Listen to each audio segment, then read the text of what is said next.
Reka ngusuhuze kandi nguhe ikaze ukomeje kudukurikira ndetse tunaguhereza ikaze mu biganiro byacu. Nizere ko ahantu hose waba uherereye ukomeje kumera neza. Ubwo ndi kuvuga mu bice bitandukanye by'umujyi wa Kigali, mu ntara zose zigize igihugu cy'u Rwanda. Nguhaye ikaze ku biganiro bya Top News kandi nkwibutsa gukomeza gukora subscribe kugira ngo tujye tubana mu makuru n'ibiganiro byacu bya buri munsi. Reka nkubwire ko Perezida wa Leta Zunze Ubumwe za Amerika Joe Biden yatangaje ko yemera ko Minisitiri w'Intebe wa Israel Benjamin Netanyahu arimo gukora amakosa mu mikorere muri Gaza.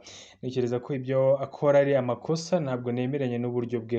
Uyu ni Biden mu kiganiro yagiranye n'itangazamakuru. Yavuze ko Gaza igomba kubona ibyo kurya n'imiti yose mu gihe kingana n'ibyumweru 6 cyangwa 8 biri imbere. Mu cyumweru gishize Perezida Biden yihanangirije ko avuga ko gukomeza gushyigikirwa na Amerika mu ntambara bizaterwa n'uko Israel izemerera ibiryo n'imiti kugera ku bayikeneye muri Gaza. Israel yahakanye kubangamira iyinjira ry'imfashanyo cyangwa itanga ryayo muri Gaza kandi ishinja ingabo z'umuryango w'abibumbye ko zananiwe kugeza inkunga yemewe ku baturage bayikeneye. Ibyumweru by'ibiganiro byananiwe gutanga amasezerano yo guhagarika imirwano, ariko igitutu mpuzamahanga kiriyongera. Ikiganiro cy'isaha yose cyafashwe kuri uyu wa gatatu nyuma y'iminsi mike ibitero bya gisirikare bya Israel bihitanye abakozi 7 b'abatabazi bakoreraga muri World Central Kitchen, kandi cyatambutse mu ijoro ryo kuri uyu wa kane.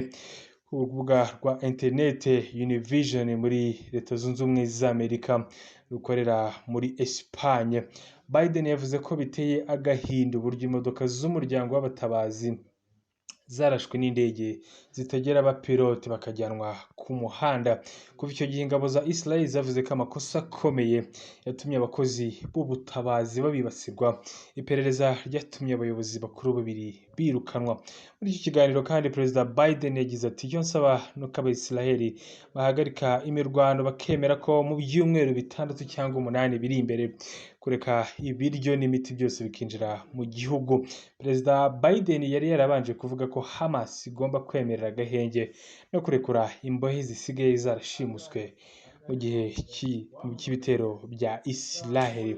Ibyo ni ikiganiro Perezida wa Amerika Joe Biden yagiriye kuri no televiziyo. Hanyuma munyemerere dukomeze n'andi makuru, mbabwire ko nyuma y'uko abanyapakistani batashye mu mpera za Gashyantare, abashinzwe kubungabunga amahoro b'Abashinwa bari muri MONUSCO, ubutumwa bw'umuryango w'abibumbye muri Repubulika ya Demokarasi ya Kongo, basezeye kuri Kivu y'Amajyepfo kuri uyu wa gatatu.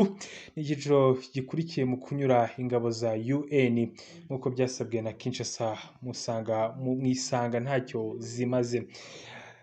Bamenyekanye cyane kubera ubumenyi bwabo, ubuhanga bwabo na disipurine yabo. Uyu ni umuyobozi wa MONUSCO yitwa Bintou Keita mu birori byateguwe mu kigo cyabagamo kuva 2003 ishami ry'Abashinwa ry'ubwubatsi n'abaganga ku nkombe z'ikiyaga cya Kivu nko mu birometero 15 mu majyaruguru y'umurwa mukuru w'intara ya Bukavu. Aba bantu bagera kuri 200 bakoze cyane mu bikorwa by'ubwubatsi, gusana imihanda, gusana ibiraro ndetse n'ibindi bitandukanye.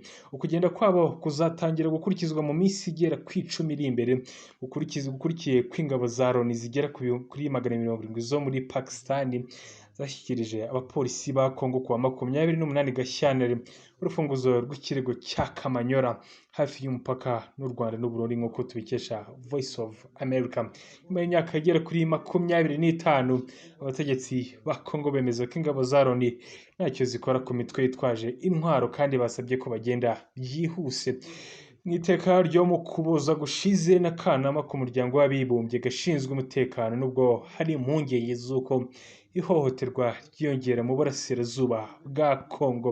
Reka ngushimire ndetse nibutse gukomeza gukora subscribe mu biganiro byacu kugira ngo ujye ubona amakuru atandukanye, haba ibiganiro byacu bya politike ndetse n'ibindi bigiye bisanzwe. Kora subscribe tujye tubana. Nyine twa Patrick, dukomeze kubana.